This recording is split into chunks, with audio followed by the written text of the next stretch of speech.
आज हम कक्षा 10 के विज्ञान विषय के द्वितीय अध्याय अम्ल, क्षार एवं लवण के भाग 2 का अध्ययन करेंगे, जिसके अंतर्गत हम क्षार एवं लवणों की प्रकृति के बारे में जानकारी हासिल करेंगे। सर्वप्रथम हम क्षार अर्थात बेस क्या होते हैं जानेंगे, जैसे कास्टिक सोडा, चूना, वॉशिंग सोडा, और इनमें आपको मालूम होगा सबसे अधिक प्रचलित जो बेस होता है वो है अपना चूना, और उसके बाद धावन सोडा जिसे वॉशिंग पाउडर अपन कहते हैं वो अपना बहुत अधिक प्रचलन में है, जिसके बारे में अपन स्पष्ट रूप से कह सकते हैं कि ये क्षार हैं, जिसको अपन जानते हैं, वास्तव में उनको अपन अच्छी तरह से जानते हैं, पहचानते हैं और उनके साथ हमारी अधिकतम दिनचर्या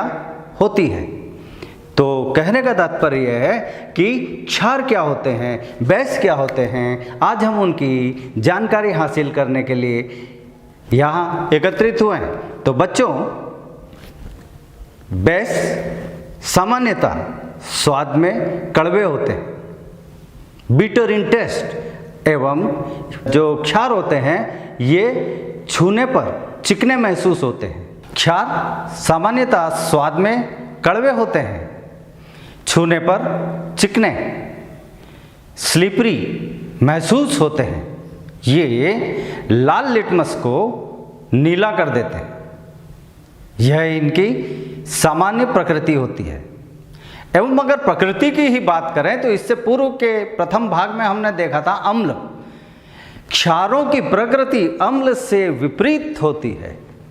ये अम्ल से सामान्यतः रूप से विपरीत अभिक्रियाएं देते हैं एवं क्षार अम्ल के प्रभाव को नष्ट कर देते हैं एवं खत्म कर देते हैं एवं उन्हें उदासीन कर देते हैं। क्षारों के ऑक्साइड जैसे सोडियम ऑक्साइड, इन्हें हम मेटल के ऑक्साइड भी कह सकते हैं। सोडियम ऑक्साइड, सोडियम हाइड्रोक्साइड, ये एक उदाहरण के लिए बता रहे हैं, ये क्षारीय प्रकृति के होते हैं। इसी प्रकार इनके कार्बोनेट एवं इनके हाइड्रोजन कार्बोनेट भी क्षारीय प्रकृति के होते हैं। सामान्य तौर पर क्षार पानी में घुलनशील होते हैं, पानी में ये तुरंत घुल जाते हैं। पानी में घुलनशील होने के भी अपने पास उदाहरण है, जैसे सोडियम, पोटेशियम, कैल्शियम, मैग्नीशियम के हाइड्रोक्साइड, ये जल में घुलनशील होते हैं। बच्चों, ये सभी पानी में घुलने के बाद OH आयन अर्थात हाइड्रोक्साइड आयन प्रोड्यूस करते हैं, देते हैं, उत्पादित करते हैं। क्षार दो प्रकार के होते हैं, स्ट्रॉन्ग बेस अर्थात प्रबल क्षार, वीक बेस अर्थात दुर्बल क्षार। अब ये स्ट्रॉन्ग बेस जो होते हैं, ये स्ट्रॉन्ग बेस की प्रकृति जब इन्हें जल में घोला जाता है तो यह पूर्ण रूप से आयनीकृत हो जाते हैं। वीक बेस पूर्ण रूप से आयनीकृत नहीं हो पाते। स्ट्रॉन्ग बेस अर्थात प्रबल क्षार जल में घुलने के पश्चात संपूर्णतया आयनीकृत हो जाते हैं। लेकिन सभी क्षार जिन्हें हम अल्कली भी कहते हैं, यह आवश्यक नहीं कि जल में घुलने के पश्चात वे जल में घुलने के पश्चात आयनीकृत हो, या कई क्षार ऐसे होते हैं जो आवश्यक नहीं कि वो जल में घुलनशील हो। जब जल में घुलनशील ही नहीं होगा तो आयनीकृत नहीं होगा। इस अध्याय में अभी हम उन क्षारों का अध्ययन करेंगे जो जल में घुलनशील होते हैं, जैसे sodium hydroxide NaOH, potassium hydroxide KOH। ये एक दो उदाहरण आपके सामने रखे गए हैं। NaOH और KOH ये जल में पूर्ण रूप से घुलनशील होते हैं। तो बच्चों, अभी आपको प्रबल क्षार के बारे में हमने जानकारी दी, जो पूर्णतया आयनीकृत हो जाते हैं। लेकिन दुर्बल क्षार की प्रकृति पूर्णतया आयनीकृत होने के समान नहीं है। दुर्बल क्षार आंशिक रूप से आयनाइज होते हैं, पूर्ण रूप से आयनाइज ये नहीं हो पाते।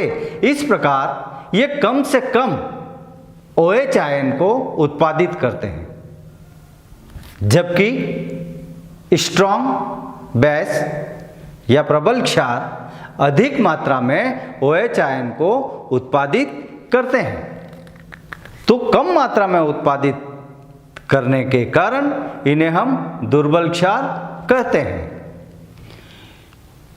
उदाहरण के लिए calcium hydroxide CaOH whole twice, magnesium hydroxide MgOH whole twice. तो calcium hydroxide, magnesium hydroxide, ammonium hydroxide ये वे एग्जाम्पल हैं जो कम OH आयन हमें प्रोड्यूस करते हैं। अब हम जल में घुलनशील क्षारों के लक्षण के संदर्भ में आवश्यक तथ्य जानेंगे। जैसा कि आपको पहले बताया था, they are bitter in taste, ये स्वाद में कड़वे होते हैं। ये छूने पर चिकनाहट सी महसूस होती है, साबुन की तरह ये चिकने होते हैं और बेसिकली ये सोपी ही है, साबुन की तरह महसूस होते हैं। अर्थात वो जो साबुन की हम बात करते हैं तो वह इसी का क्षार का ही एक उदाहरण है। तो जैसे कि साबुन को हाथ में लेने पर हम चिकना महसूस करते हैं, वो ही चिकनाहट इन क्षारों से हमें महसूस होती है। क्षार धातु से अभिक्रिया करके हाइड्रोजन गैस देते हैं। 2NaOH, सोडियम हाइड्रोक्साइड जो कि क्षार होता है, Zn जिंक ये धातु है, मेटल है। जब इन दोनों को गर्म किया जाता है, हीट किया जाता है, तो ये हमें सोडियम जिंकेट Na2ZnO2 देते हैं। ये एक प्रकार का साल्ट होता है, प्लस हाइड्रोजन गैस उत्पन्न करते हैं, लिबरेट करते हैं। बच्चों, अगली अभिक्रिया में क्षार अम्लों से अभिक्रिया करके लवण तथा जल बनाते हैं। 2NaOH plus H2SO4, 2NaOH base है, सोडियम हाइड्रोक्साइड इसका नाम है। H2SO4 सल्फ्यूरिक एसिड कहलाता है, जो एक प्रकार का एसिड होता है। इन दोनों का को जब मिक्स किया जाता है तो हमें Na2SO4 सोडियम सल्फेट प्राप्त होता है, जिसे हम साल्ट कहते हैं। प्लस इस अभिक्रिया में हमें पानी मिलता है। तो बच्चों, यहाँ पर एक बात हम बता दें, एसिड H आयन प्रोड्यूस करता है और क्षार बेस OH आयन प्रोड्यूस करता है। एक OH आयन और यहाँ से H आयन मिलता है और इस प्रकार H2O पानी हमें प्राप्त होता है। बच्चों, अगली अभिक्रिया में क्षार जब अधातुओं के ऑक्साइड से अभिक्रिया करता है तो हमें साल्ट और पानी प्राप्त होता है। Non metal oxide plus base ये हमें देता है साल्ट प्लस वाटर। समीकरण के आधार पर देखें तो कैल्शियम हाइड्रोक्साइड जो कि क्षारीय होता है, कार्बन डाइऑक्साइड एक प्रकार की गैस है, नॉन मेटल ऑक्साइड है। ये दोनों जब आपस में अभिक्रिया करते हैं तो कैल्शियम कार्बोनेट हमें साल्ट प्राप्त होता है प्लस वाटर मॉलिक्यूल H2O प्राप्त होता है। अब हम क्षार के कुछ सामान्य pH के बारे में चर्चा करेंगे। यह अत्यधिक महत्वपूर्ण जानकारी है एवं काफ़ी इंटरेस्टिंग जानकारी है। जैसे pH के बारे में तो आप जानते हैं, हमने इसके पूर्व अध्याय में भी pH के बारे में विस्तृत चर्चा करी थी। यह अम्लीयता और क्षारीयता की माप है। पूर्व में आपको बताया था 1 से 6 तक या 6.9 तक अम्लीता होती है, 7 pH न्यूट्रल होती है और 7 से लेकर 14 तक जो pH होती है वह क्षारीयता की ओर आगे बढ़ती है। यहाँ पर 1 हाईएस्ट एसिडिक है, 2 थोड़ा कम है, 3 और कम है, 4 और कम एसिडिक है और से धीरे धीरे करके ऐसे हम 7 तक आ जाते हैं जो न्यूट्रल हो जाता है।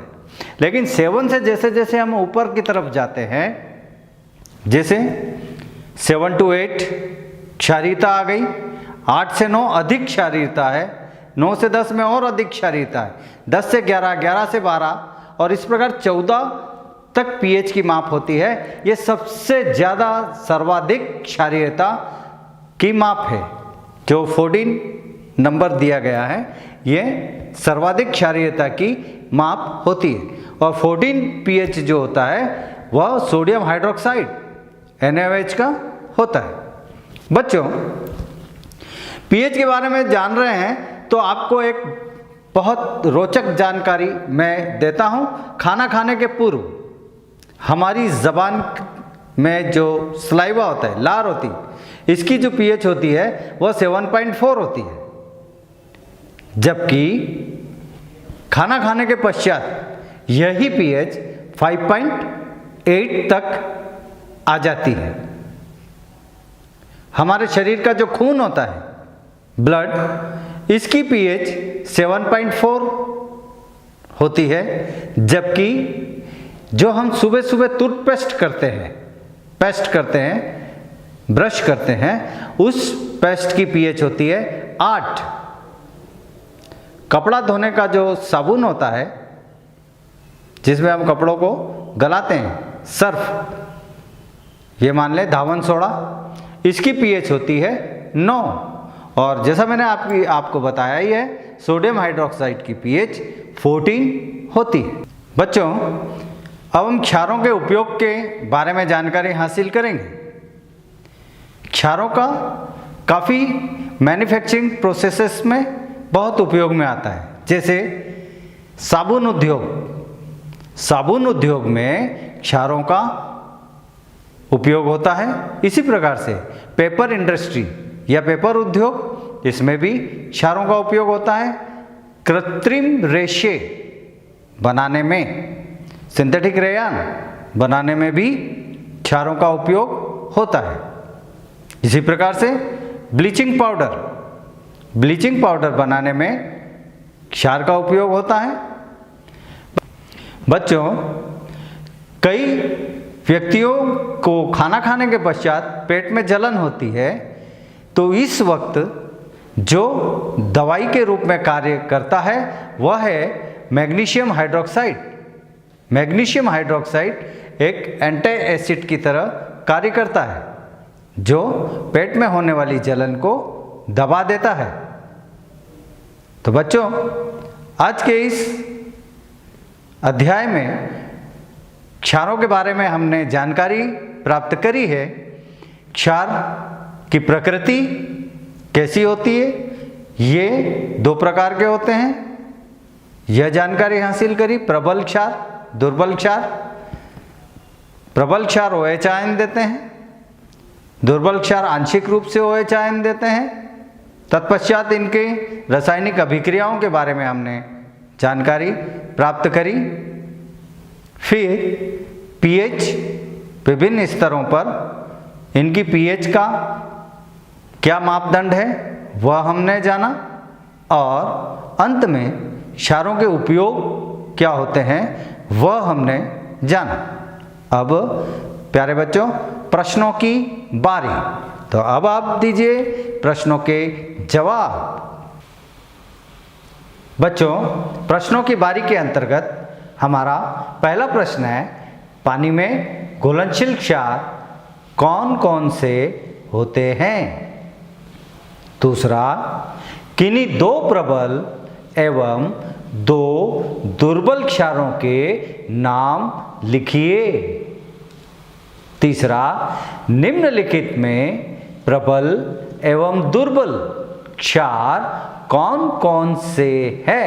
NH4OH, CaOH whole twice, NaOH, KOH, MgOH whole twice.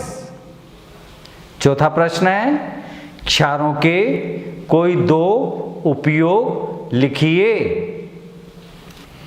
तो प्यारे बच्चों, आज हमने क्षार के बारे में जानकारी प्राप्त करी। अब हम लवण के बारे में जानकारी प्राप्त करेंगे। तो जैसा कि आप लवण का नाम लेते से ही स्पष्ट है, एक नाम तुरंत ख्याल में आ जाता है और वो है डाइस NaCl, सोडियम क्लोराइड, जिसे कि हम नमक कहते हैं। यह नमक वही है जिसके बिना हमारा भोजन बेस्वाद लगता है। तो इसके बारे में अब हम चर्चा करेंगे। बच्चों, लवणों की जब जानकारी प्राप्त करेंगे उसके अंतर्गत हम उनके निर्माण, गुणधर्म एवं उपयोग के बारे में जानकारी प्राप्त करेंगे। बच्चों, कुछ महत्वपूर्ण लवण परिवार इस प्रकार होते हैं। पहला है sodium chloride, NaCl, potassium sulphate, K2SO4, sodium sulphate, Na2SO4, calcium sulphate, CaSO4, magnesium sulphate, MgSO4, zinc sulphate, ZnSO4, copper sulphate, CuSO4, sodium nitrate, NaNO3 इत्यादि। इसके अलावा और भी होते हैं, जैसे sodium carbonate, calcium carbonate, zinc carbonate, sodium acetate वगैरह और भी लवण होते हैं। प्यारे बच्चों, अम्ल और क्षार में हमने जैसा कि अध्ययन किया है, अम्ल और क्षार की अभिक्रिया के परिणाम स्वरूप हमें लवण प्राप्त होते हैं। तो ये जो अभिक्रिया होती है, इस अभिक्रिया को उदासीनीकरण अभिक्रिया कहते हैं। प्यारे बच्चों, क्षारक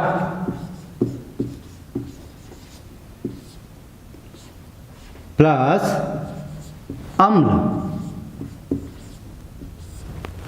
जैसा कि हमने ये अध्ययन किया है, ये हमें देते हैं लवण प्लस जल, साल्ट प्लस वाटर। अगर फार्मूलेटेड अपन बात करें तो NaOH, ये है हमारा sodium hydroxide. When this will react with the hydrochloric acid HCl, तो ये HCl से अभिक्रिया करके हमें यहाँ पे देखें आप Na और Cl, ये बनाता है NaCl साल्ट, NaCl, और OH और अम्ल का H, ये दोनों आयन मिल जाएंगे और ये हमें देंगे H2O। इस प्रकार से हमें क्षारक और अम्ल जब अभिक्रिया करते हैं तो लवण प्लस जल मिलता है, जो अभिक्रिया के द्वारा आपको दर्शाया गया है। प्यारे बच्चों, कुछ महत्वपूर्ण ध्यान देने योग्य बातें अब हम आपको बताते हैं। प्रबल अम्ल एवं प्रबल क्षार के लवण के pH का मान 7 होता है तथा ये उदासीन होते हैं, जबकि प्रबल अम्ल एवं दुर्बल क्षार के लवण के pH का मान 7 से कम होता है तथा ये अम्लीय होते हैं। वहीं प्रबल क्षार एवं दुर्बल अम्ल के लवण के pH का मान 7 से अधिक होता है तथा ये क्षारीय होते हैं। हर क्षारक धनात्मक आयन एवं ऋणात्मक आयन से मिलकर बनता है। प्यारे बच्चों, हर लवण धनात्मक आयन एवं ऋणात्मक आयन से मिलकर बना होता है। उदाहरण के लिए हम सोडियम क्लोराइड NaCl का ही संज्ञान लें तो हमें पता पड़ेगा यहाँ Na प्लस आयन होते हैं एवं Cl माइनस आयन होते हैं। इसलिए नमक जो NaCl कहलाता है वह एक धनात्मक आयन से मिलकर बना है, वहीं पर एक ऋणात्मक आयन से मिलकर बना होता है। बच्चों, इसमें कुछ अभिक्रियाएं बहुत ज़्यादा इंटरेस्टिंग भी हैं, जैसे स्ट्रॉन्ग एसिड और वीक बेस की हम अगर अभिक्रिया करवाते हैं तो हमें यहाँ पर जो सॉल्यूशन प्राप्त होता है वह सॉल्यूशन होता है एसिडिक। जैसे ammonium chloride NH4Cl plus H2O, मैंने पानी से अभिक्रिया करवाई तो मुझे मिलता है अमोनियम हाइड्रोक्साइड NH4OH। तो अमोनियम हाइड्रोक्साइड प्लस जो बैलेंस में मुझे मिलता है वह है हाइड्रोक्लोरिक एसिड HCl, जो कि अम्लीय प्रकृति का होता है।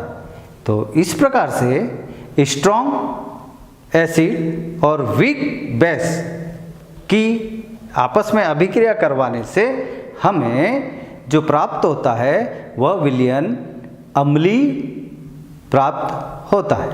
इसी प्रकार बच्चों, वीक एसिड और स्ट्रॉन्ग बेस, दुर्बल अम्ल एवं प्रबल क्षार की जब हम अभिक्रिया करवाते हैं तो हमें बेसिक सॉल्यूशन प्राप्त होता है।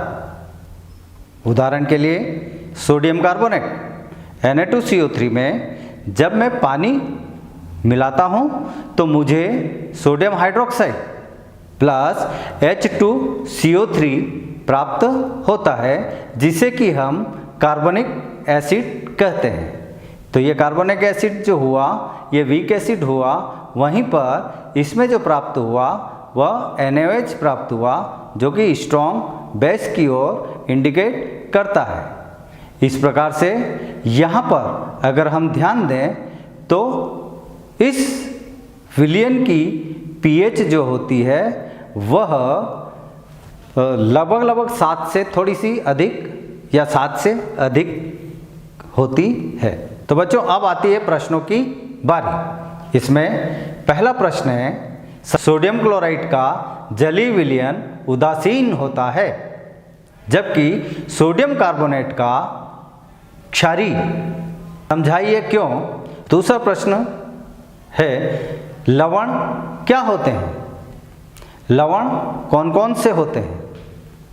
लवण परिवार के सदस्यों के नाम लिखिए। अगला प्रश्न है, किन्हीं 4 साल्ट या लवण के नाम एवं उनके सूत्र लिखिए। बच्चों, साधारण नमक से रसायन अब हमारा अगला टॉपिक होगा। साधारण नमक कुछ रसायनों के लिए कच्चा पदार्थ होता है, जैसे sodium hydroxide, washing soda, bleaching powder, ये बनाने के काम में आता है, जिसे हम अब विधिवत समझेंगे। बच्चों, सोडियम हाइड्रोक्साइड ये कैसे बनता है वो अब हम जानकारी लेते हैं। सोडियम क्लोराइड के जलीय विलयन से विद्युत धारा प्रवाहित करने पर यह वियोजित होकर सोडियम हाइड्रोक्साइड उत्पन्न करता है। NaCl प्लस H2O, तो ये हमें देता है ट्वाइस NaOH, और यहाँ पर Cl2 गैस के रूप में प्लस H2 गैस के रूप में बाहर निकलती है।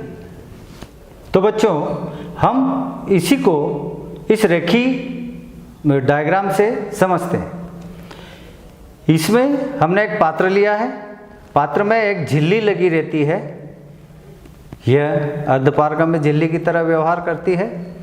इस पात्र में नमक का घोल भरा जाता है प्लस पानी। इसमें 2 इलेक्ट्रोड लगाते हैं, यह एनोड की तरह कार्य करता है, यहाँ पर यह कैथोड की तरह कार्य करता है। जब हम विद्युत धारा प्रवाहित करते हैं तो एनोड पर क्लोरीन उत्पन्न होती है, कैथोड पर हाइड्रोजन गैस बाहर निकलती है।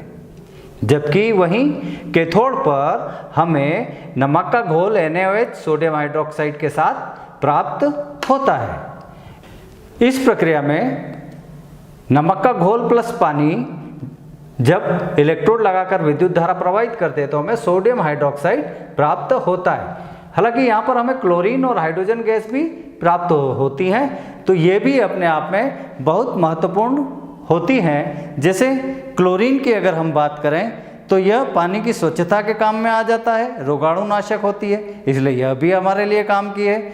यहाँ पर अगर हम हाइड्रोजन की बात करें तो हाइड्रोजन हमें ईंधन, खाद के लिए और अमोनिया बनाने के लिए उपयोग में हम इसे ला सकते हैं। यहाँ पर हमें NaOH प्राप्त हुआ है जो नमक के घोल के साथ है, तो धातुओं के ग्रीज हटाने के लिए, साबुन तथा अपमार्जक कागज बनाने के लिए या कृत्रिम फाइबर रेशे बनाने के काम में आता है। इस प्रकार से क्लोर क्षार प्रक्रिया के हमने यहाँ पर महत्वपूर्ण उत्पाद भी जाने। अब बच्चों हम इसी तरह से विरंजक चूर्ण बनाने की प्रक्रिया को समझेंगे। शुष्क बुझा हुआ चूना जिसे कैल्शियम हाइड्रोक्साइड CaOH2 पर क्लोरीन की क्रिया से विरंजक चूर्ण जिसका फार्मूला है CaOCl2 का निर्माण होता है।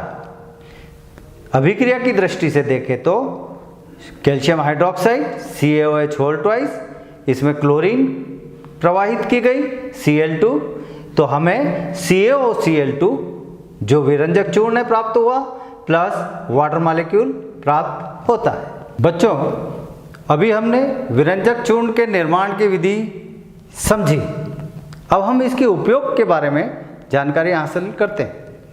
यह अपचायक के रूप में काम में आता है, यह वस्त्र उद्योग में काम में आता है, पेपर उद्योग में काम में लिया जाता है एवं यह पानी के शुद्धिकरण के काम में भी आता है।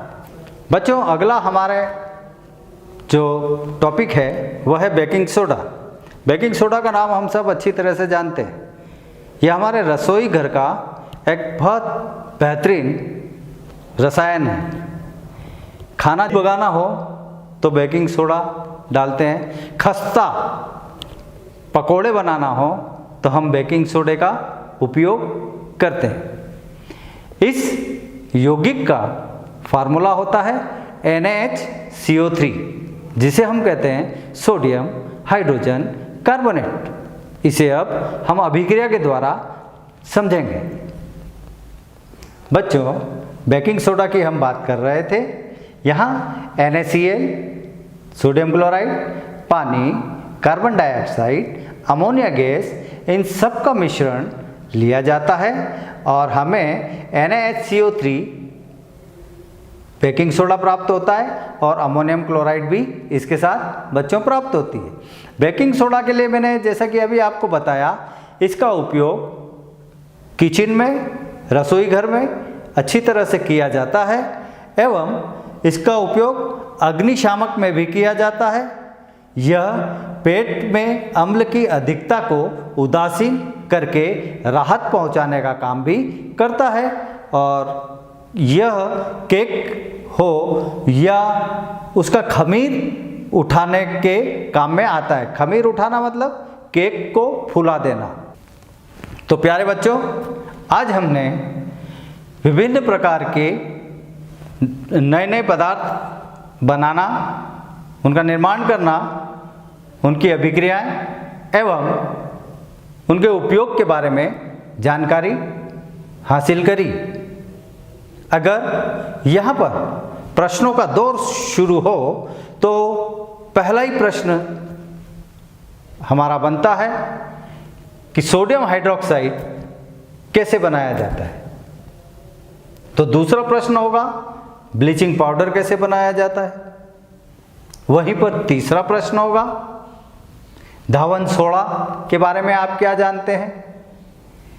तो अगला प्रश्न होगा बेकिंग सोडा क्या होता है। तो यह था हमारा अम्ल, क्षार और लवण का लेसन। जय हिंद।